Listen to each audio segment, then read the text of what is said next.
मैं आशा सिंह अपने YouTube channel पर आप लोगों का स्वागत करती हूँ। एक राम भजन लेकर आई हूँ आप लोगों के सामने, तो प्लीज़ अपना ढेर सारा प्यार आशीर्वाद दीजिएगा। आप लोग को प्यारे प्यारे कमेंट का हमें इंतजार रहता है दोस्तों। आप लोगों का प्यार कम पड़ रहा है हमें, तो चलिए राम जी की प्राण प्रतिष्ठा 22 तारीख को होने वाली है, तो उसी के उपलक्ष्य में एक राम भजन लेकर आई हूँ। ढेर सारा प्यार हमें चाहिए आप लोगों का। चला सखी देखी आई राम आए बन से, चला सखी देखी आई राम आए बन से, चला सखी देखी आई।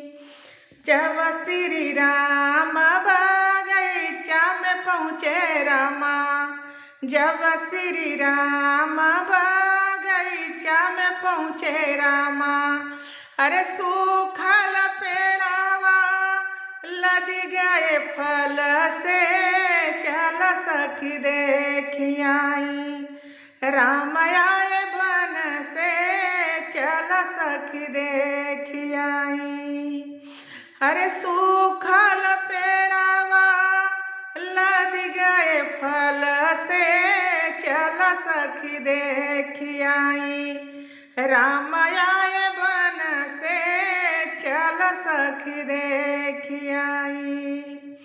जब श्री राम को वनवा पहुँचे रामा, जब श्री राम को वनवा पे पहुँचे रामा, अरे सूखल कुआना भर गईल जल से, चल सखी देखी आई राम आए बन से, चल सखी देखी आई।